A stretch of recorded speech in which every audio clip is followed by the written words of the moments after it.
Hello everyone, welcome to today's mathematics class. Today we are going to start from question number 7 of exercise 7.2.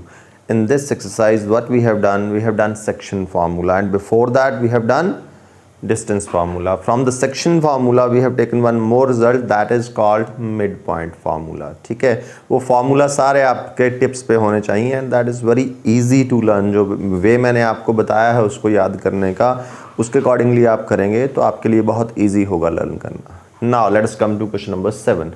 Question number 7 क्या है? Question number 7 में in a circle we are given a diameter, a chord passing through the center, and in this AB, by name it is given AB, we are given the coordinates of B and we are also given the coordinates of center, and we are asked to find the coordinates of the other end of the diameter, that is A. A के coordinates निकालने को बोला गया है. सबसे पहले काम तो A के coordinate assume कर लेंगे.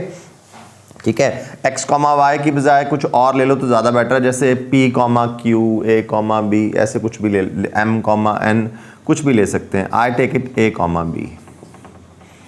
ठीक है, AB is the diameter and what is O? Center. Center is a midpoint of the diameter. Centre क्या होता है? डायमीटर का मिड पॉइंट होता है. बस this is the concept I am going to use. Mid point of A B, that is O, और mid point के coordinates are given. ठीक है, so here I will find mid point of diameter A B. A मैंने assume कर लिया है, a comma b. Mid point का formula क्या होता है? रिमेंबर, एक्स कोऑर्डिनेट क्या होता है? x1 plus x2 over 2. y coordinate होता है y1 plus y2 over 2. So x coordinate that will be equal to, या मैं सीधा डायरेक्ट भी x, y लिखने की बजाय ना मिड पॉइंट निकाल लेता हूँ. मिड पॉइंट क्या होता है? मैं दोनों इकट्ठे लिख रहा हूँ, x1 plus x2 over 2, y1 plus y2 over 2. Direct दोनों कोऑर्डिनेट्स इकट्ठे. This is the x coordinate, this is y coordinate, this is the mid point formula. ठीक है, take this as x1 y1 and this as x2 y2. तो mid point निकल जाएगा जी हमारा x1 is a plus x2 1 over 2 and y1 b plus 4 over 2. ये निकला mid point of this diameter AB by formula. This is the mid point. ठीक है, अब ये मिड पॉइंट हमें गिवन भी है तो will make them equal, will put them equal. Now midpoint of AB, that is given. Center is the midpoint of the diameter. So क्या है वो? O नाम है उसका, midpoint है 2, -3. ये midpoint है, ये हमने निकाला. That means both are same. Let's put them same. So this implies A plus 1 over 2 comma B plus 4 over 2, that is equal to 2, -3. ठीक है, अब दो पॉइंट्स इक्वल हैं. सिंपल सी बात याद रखना. Suppose if 2 points are equal, something like that. Point means it is having two coordinates, x coordinate and y coordinate. These 2 points are equal. What we'll conclude from there? We'll conclude that their respective coordinates will be equal. मतलब x coordinate of first will be equal to x coordinate of second, and y coordinate of, that means x will be equal to a, y coordinate will be equal. X equal y, x coordinate will be equal to x coordinate. Here x coordinate is a, y coordinate will be equal to y coordinate. ठीक है, इनके respective coordinates equal होते हैं अगर दो point equal हैं. तो ये दो पॉइंट इक्वल हैं तो इसका x कोऑर्डिनेट क्या है? a प्लस 1 ओवर 2, इसका 2. सो हमने इनको इक्वल करना है, बस दैट इज इट. वहाँ से मुझे a एंड b की वैल्यूज़ मिल जाएंगी जो कि मेरा वर्टेक्स a के कोऑर्डिनेट्स होंगे. दिस इम्प्लाइज x कोऑर्डिनेट के इक्वल क्या है? x coordinate a plus 1 over 2, that is equal to 2, and y coordinate के equal b plus 4 over 2, that is equal to -3. ठीक है, 4, what a comes? 4 minus 1, that is 3. From here b plus 4 equals to -6, b equals to -6 minus 4. ठीक है, b equals to -10. So a is 3, b is -10. Therefore coordinates of A के coordinates निकालने को बोला था, मैंने अज्यूम किए थे a, b, मुझे वैल्यूज मिल गई हैं a एंड b की 3, -10। ठीक है, this is the required answer. Now we will discuss question number 8. Question number 8 is also very important question and very easy also. Question 8 क्या है? A and B दो point हैं, join किया, line segment बना, coordinates are given and there is some point P on this line AB such that this is what we are given. AP equal to 3/7 of AB. ये हमें given है। ठीक है, AP is 3/7 of AB.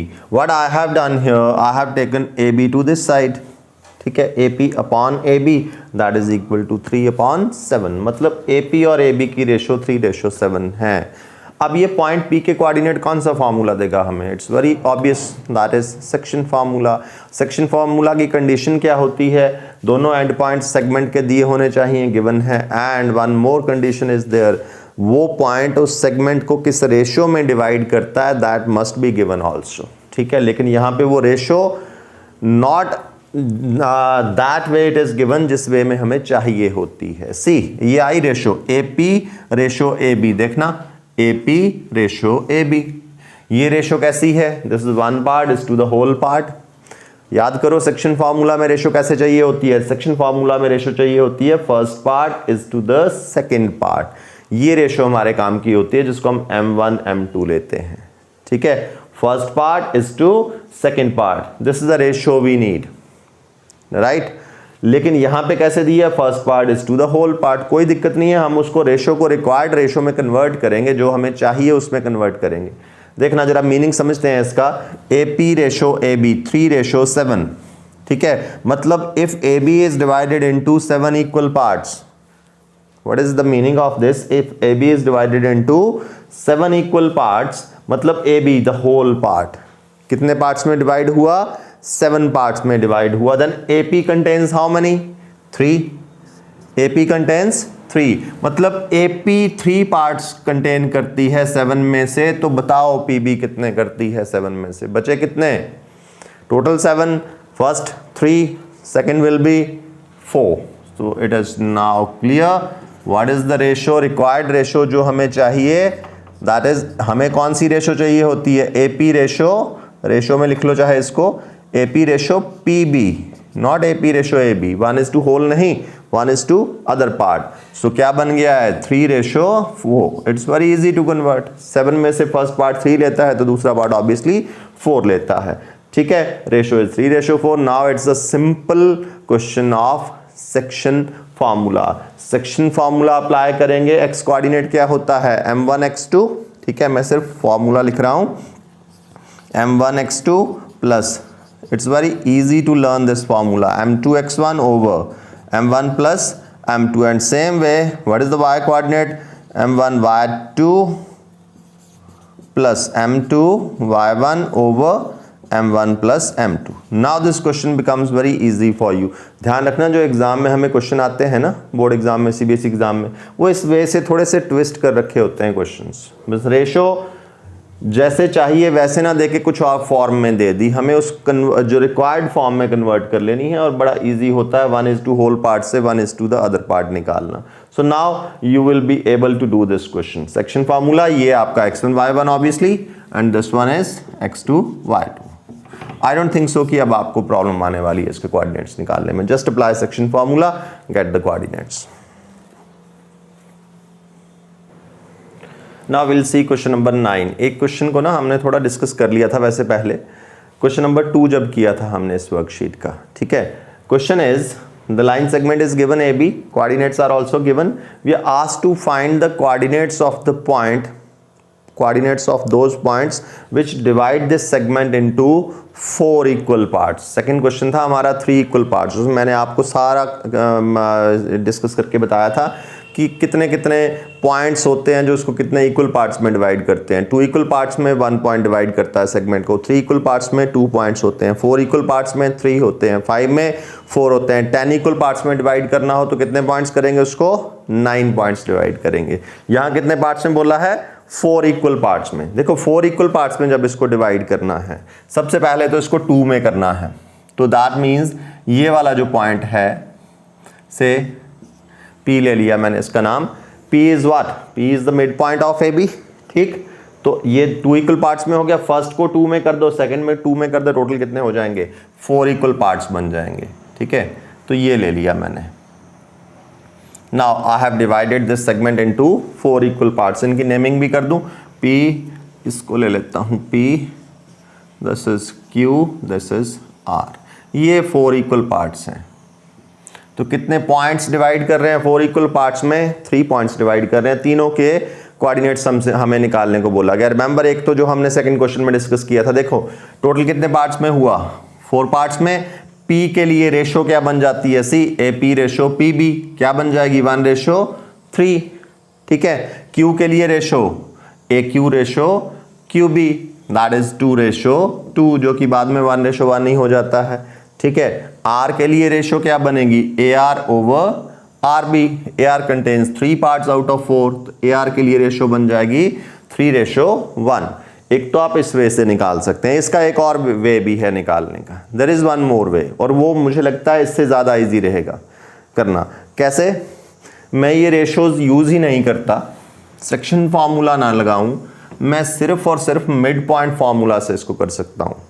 I can do it by using mid point formula only. देखो उसके लिए सबसे पहले Q is the mid point of AB, तो मिड पॉइंट फार्मूला लगाना। ठीक है, ये x1 y1, this is x2 y2। सबसे पहले निकलेंगे Q के coordinates. So Q is mid point of, किसका मिड पॉइंट है जी, it is AB। Let's apply mid point formula. Therefore Q के coordinates x1 plus x2 over 2, x1 क्या है -2 प्लस x2 क्या है 2 ओवर 2, कॉमा इकट्ठे, दोनों इकट्ठे निकाल रहा हूँ मैं, x और y अलग अलग नहीं, इकट्ठा ही, and y1 plus y2 over 2, 2 plus 8 over 2। So ये बन गया हमारा -2 plus 2 0 over 2, this is 10 over 2। Finally बन गया हमारा 0,5। ठीक है, this is by using mid point formula. अब P, Q के कोऑर्डिनेट्स निकल गए, कितने आए 0,5। क्या आए 0,5, कोऑर्डिनेट्स तो 2 ही होते हैं, क्या आए 0,5। Now P is the AP equal to PQ। What does that mean, P is the mid point of AQ, तो वहां से मिड पॉइंट फॉर्मूला से P के निकाल लेने। Now P is mid point of AQ, so therefore P के coordinates फिर से वही x1, this is x1, this is x2। Now ध्यान रखना please, -2 plus 0 over 2, y1 plus y2 over 2, 2 plus 5 over 2, so this is -2 over 2, 7 over 2। ठीक है, so this is -1, 7 over 2। ये आगे P के कोऑर्डिनेट्स -1, 7 ओवर 2। अब R is the mid point of, देखो जरा R भी किसी का मिड पॉइंट है, see the diagram carefully, QR equal to RB, that means R is the midpoint of QB. Now R is midpoint of QB. ठीक है, so R के coordinate फिर से वही x1, this is x1, this is x2। ध्यान रखना 0 plus 2 over 2, 5 plus 8 over 2। क्या बन गया जी ये 0 plus 2, 2 over 2, 13 over 2. Finally, we get 1, 13 upon 2. These are the coordinates of point R. 1, 13 upon 2. This is how we can find the solution. अगर हमने section formula नहीं लगाना, आई थिंक सो ये section formula से थोड़ा सा इजी हो जाएगा, लेंथ भी ये कम कर देगा। Now we'll see question number 10. Question number 10 में we are given a rhombus. ABCD is a rhombus and the vertices are given, question में दिया है द वर्ड्सेज, 4 वर्ड्सेज दिए हैं, they are taken in order. Vertices are taken in order का meaning ध्यान से समझ लेना, ये नहीं कि हर कहीं किसी को भी रख सकते हैं। टेकन इन ऑर्डर मीन्स ऐसे जैसे मैंने इसको नेमिंग करी है ABCD, ये हुआ taken in order, this is first, this is second, this is third, this is fourth. कई बच्चे क्या करते हैं नेमिंग में, वो क्या करेंगे, they will name this quadrilateral as AB, this they will take CD, उनके अकॉर्डिंगली यही ऑर्डर हो गया कि यहां से लेफ्ट टू राइट चले थे, तो ये वाला प्रॉब्लम का काम होता है। अगर आपने C यहां ले लिया, D वहां, तो सारा गलत हो जाएगा क्वेश्चन, ये ध्यान रखना। टेकन इन ऑर्डर का मतलब पहले उसको ऑर्डर होता है, जैसे एक क्वाड्रिलेटरल को, ज्योमेट्रिकल फिगर को नेमिंग करनी है, सिंबॉलिक फॉर्म में लिखना है, तो उसको या तो 2 ऑर्डर फॉलो किए जाते हैं, या तो क्लॉकवाइज या फिर एंटी क्लॉकवाइज। ये देखो मैंने कौन सा ऑर्डर फॉलो किया है, this is anti clockwise, B के बाद क्या आएगा, फिर यहां आएगा C, फिर यहां आएगा D, ऐसे ऑर्डर फॉलो होता है, ये है सीक्वेंस में। Now we are asked to find the area of rhombus, ये हमें निकालने को बोला है। रिमेंबर हमने 2 फॉर्मूला कर रखे हैं एरिया ऑफ रोम्बस निकालने के, ठीक है, अप टू क्लास 9 तक 2 formulas we are familiar with. एक तो होता है, क्योंकि रोम्बस इज अ पैरेललोग्राम, तो पैरेललोग्राम का एरिया होता है base into its corresponding height, तो उससे कर सकते हैं, लेकिन बेस तो हम किसी भी साइड को ले सकते हैं, प्रॉब्लम इज हाइट नहीं है, तो वो फॉर्मूला तो गया। दूसरा फॉर्मूला होता है एरिया ऑफ रोम्बस का half into D1 into D2। What are D1 and D2? These are the 2 diagonals. First diagonal into second diagonal. Half the product of the diagonals. That also gives us the area of rhombus. Half into D1 into D2. तो यहाँ diagonals कौन से हैं मेरे? AC, one is AC, one is BD. तो इस parallelogram में, इस rhombus में अगर मैं बोलूँ तो half into AC into BD, इस वे से निकाल सकता हूँ। और ये बड़ा इजी है आपके लिए यहाँ पे निकालना। देखो AC means what we are talking about, we are talking about the length of AC। Length of AC means the distance AC, और डिस्टेंस 2 पॉइंट्स के बीच में कौन सा फॉर्मूला देता है हमें, section formula, mid point formula, no, it is distance formula. तो डिस्टेंस फॉर्मूला लगाएंगे, you will find the length of AC, you will same way by distance formula you will find the length of BD, दोनों lengths निकल आएंगी, then apply this formula, half into AC into BD, simplify कर लेना उसको, that will give you the answer, that is the area of this rhombus. This is how we'll do the solution. So in this video, in today's class, in today's video we have done 4 questions, 7, 8, 9 and this one is 10. I have tried my best to make these questions easy for you. I hope so कि आपके लिए easy हुए होंगे. Thank you.